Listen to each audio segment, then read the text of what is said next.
Stephen A. Smith, bro, he is the main character in black sports media right now. There's nobody bigger than this man, So, like in cartoons and movies, you have these consistent good guys and heroes, but you have these rotating cast of bad guys, but one bad guy always come back, he's always causing chaos. That's Jason Whitlock to him. You know what I'm saying? So if Stephen A. was Batman, motherfucking Whitlock could be the Joker. Batman got a bunch of villains. I'm gonna give him Penguin. I don't know, Penguin don't come around though, bro. Yeah, I'm gonna give him Penguin. If he was Spider-Man, Whitlock he'd be the Goblin, bro. I don't blame Stephen A. for saying what he said because Whitlock called the man the R-word, R-tard, and called him gay at the same time. Right, fam, how many shots you gonna shoot before I not say nothing? I'm gonna come get you, bro. And I think that stood out to me. All he said about Jason was true because we all knew that Jason Whitlock has stepped on other black media figures trying to come up, trying to step the career out so he can get the bag, he can get their spot. They handed this man keys to different shows. They handed him stuff. He just fucked up because he's so toxic according to other people, they couldn't work for him. Imagine being a struggling rapper or podcaster and somebody finna offer you the bag just to come on to the show and do something, but the person's offering this is so fucked up, you can't do it. It's fuck with your moral compass, how you was raised, all this shit though. And the funny thing is about this, Stephen A. was like, yeah, man, the man Whitlock can't keep his name out my mouth. I know LeBron somewhat like, you bet on my shit. You bet on my shit, man. What we talking about here? It's funny how shit come full circle, bro. Like, Stephen A., how does it feel, dog? How does it feel? Except, Bron keep your marks fed. You don't keep nobody fed. You might put them on, but other than that, they on their own, though, dog. So I like the fact Stephen A. Smith stood for himself out because now, at first you had the white woman, Michelle Beadle, coming for him. Now, fat, I can't call him a darkie on TV, kind of. A fat Uncle Ruckus, fat Stephen on Django, you know what I'm saying, coming for him. At some point, you got to put respect back on your name or everybody start shooting at you. Everybody. You're a $100 million man. You tell everybody how much you make all the time. $100 million. $100 million. I've been on soap operas. This, that. Blah, blah, blah. And we know he's already losing touch with the basketball world because these youngins, they clap at his ass all the time. He don't got the same relationship with Iris is gone, Jordan's gone. All these old players are gone now. These young cats, they going different ways. They going to the sports players that played to do the podcast. They ain't coming to Stephen Smith to do this shit, bro. Somehow, some way, he got to keep respect on his fucking name, bro. And Whitlock, he was a target. He was a big target, too. Big fat target. Where do you stand with, because now the beef, like it's like the Phil Jackson triangle because we got Stephen A., we got Cam Newton, and then we got Ryan Clark all jumped into this shit because Cam Newton decided to have what's Fat Boy name? Jason Whitlock. Jason Whitlock on his show, right?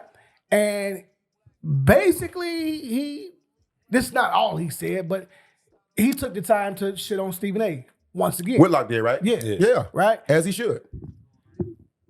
That's what he do. People like are in an uproar about Cam giving his platform to Jason Whitlock. And Ryan Clark says, hey, look, why would you have him on there to shit on Stephen A? Stephen A is supposed to be a guy. The only thing we haven't heard Cam Newton say, I rock with Stephen A. Stephen A came and got me. He got 4th and 1, he got Funky Fridays and all the other shit he do. I don't know if he was even looking to get on first take. Right? Right. Stephen A bring him on, you know what I mean? Cool. But you can't tell this man how to run his platform. How to run his show. Facts. And the goal is to get views. And if the controversy is coming from it, and get stories anybody else got. I might interview my enemy. Hey, now you're going a little too far. I'm just saying. The show end. Why you don't like me, Nick? Up, though. That's what it was, though. Right. You see what I'm saying? Cam asked Whitlock, why the fuck do you do what you do against black people? I'm sure I ain't the only one on earth that's wondered why nigga hate us so much. Why does he hate black people so fucking much? Cam's in a unique position, bro. Unique position. He had the platform to do it, the opportunity to do it, and he had the it's a P word I'm looking for, I can't find right now. But he was in a position to have all those things. But he was in a position to do that shit, man, so why not? Why not get that out there, man, to get questions answered, you know what I'm saying, and figure out why. And Whitlock denies his point. He still let us know that he still will forever hate black people. Probably because black people hate him. They should. Because it comes to, I look at like the game under the Media Act as like comic books, right? Right. Everybody is kind of sort of, it's subjective on who's the hero. Like if you look at the X-Men, right? Right. Professor X's idea is to mingle with the humans and stay on their side. But Magneto is like, man, y'all don't fuck with us. Yeah. Is he wrong for that? Sometimes it's just the other perspective. It ain't really necessarily right or wrong. It's just the fact that I'm not going to keep letting you fuck us up without us striking back and we got more power. True shit. So it's kind of sort of the same way when it comes to the media thing. It's like he's probably been shitted on his whole life. Whitlock? Yeah, of course he probably has. But my thing is this, like, Ryan Clark, you jump into beef. First of all, we didn't need you on this one, big fella. We did not. I could imagine you saying that shit too, bro. You know what I mean? Like, Ryan Clark, listen here. You're going to get tagged, and I'm going to say something to you because Stephen A. doesn't need you to get his back. Right? That is cornball shit. As hell. Right? Your spot is solidified at First Take, regardless of what you think. If Stephen A. put him on, what does he owe Stephen A? If somebody put you on, do you owe them? Do you owe them? If Stephen A. put him on, do you owe him? Respect, yeah, definitely. Yeah. So do you jump in his beef for him? It depends. That's how Drake got killed. I'm a Drake fan.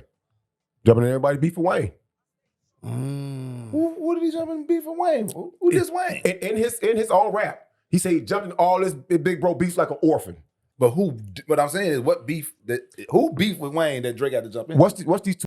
Pusha T and what's his name? That one. Way back when they came out with the gear. They just brothers, they're not twins. No, they brothers. Yeah, I'm tired of rap anyway, bro. I'm tired of rap anyway. Fuck what they talk about. You know, with the Mr. Me Too song was about Wayne. After they dropped that, Drake jumped in and made a song about the Clips. That's how it all started from back there. You know what I'm saying? So somebody put you on, what do you owe them? Is this Ryan showing a level of respect or reverence for the person that put him on? Perhaps. I ain't mad at him for it though. Me either. But at least be a beast about it. Like when you put Beanie in the beef with Jay, you know that you ain't finna rock with. You ain't finna go crazy on Beanie. Yeah. You know what I'm saying? Yeah. Sometimes you need some kind of backup, but you know, he just might not have been the backup to help. And then, like, after Ryan Clark inserted himself into the bullshit, he goes on his platform and retracts everything. I tweeted that, if you work with someone and they allow you to come on their show, I find it strange that you would allow someone who they've had public disagreements with on your show to talk about that person. And what I was talking about in the situation was Stephen A. Smith, Cam Newton, Jason Whitlock, right? Jason Whitlock goes on Cam Newton's show and, he says all these things about Stephen A. Smith, and now Stephen A. Smith responds. I think, for me, I don't get to tell Cam how to conduct business on his platforms. Right. I also don't get to tell him how to manage his relationships, whether they be personal or work. Because he's a fucking hypocrite, dog. Because when Stephen A. Smith, his dad, is Stephen Smith your dad, Ryan? When his daddy put him on, when his dad went on Melo and them shit, and Melo LeBron boy, they the Banana Boat crew. D-Wade, Chris Paul, Carmelo, LeBron. Stephen A. said, fuck LeBron in so many words, so many times on their show, and Melo sitting right there. And didn't say nothing. Ryan Clark did about his motherfucking body and say, hey, man, they put you on. You ain't keep it. He said keep it in G. What the fuck is keep it in G, Ryan Clark? Thank you for that. What does that mean? That is so goofy. What does that mean? Keeping it goofy. You just said it. No, like, here's the thing, Ryan Clark. Keeping it G. For the most part, you be pretty on point. He a lame. He been lame. He been lame since the Bronny situation, bro. But keeping it G. I'll never forgive him. What are we doing? Like, who are you placating to when you say keeping it G?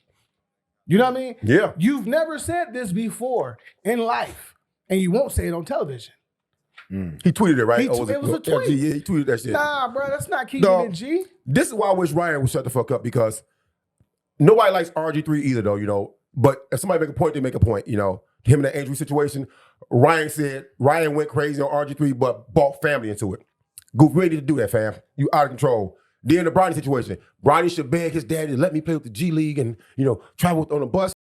LeBron worked all his life to give his son these amenities, bro. Why would you beg to diminish yourself? Right, exactly. This is Ryan Clark talking, though. This is the goofy talking. That's like him telling Stephen A., man, put me back in broadcasting school because I'm not ready. Fucking do it, man. Would you do that?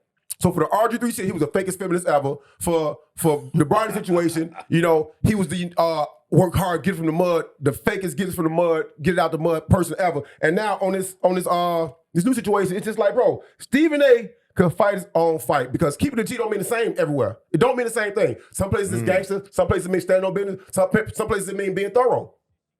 The G is just the letter they use. Some people it means, some places it means something else, you know what I'm saying? But we're gonna leave it alone. But yeah, man, it's like My neighborhood. Definitely Southside shit. he turned to the person. There's some of them out here too. He turned into a real housewife ass nigga to me, bro. A real housewife ass dude. Just put himself into everybody's business. I know everybody's group chat on TV is out there for us to get in, but bro, you're not needed everywhere. And you sound so articulate because you talk slow. You use bigger words than the average person uses. So people think, oh, he's making a good point. You guys see through that bullshit, bro. He don't be saying nothing. He's out there slow talking.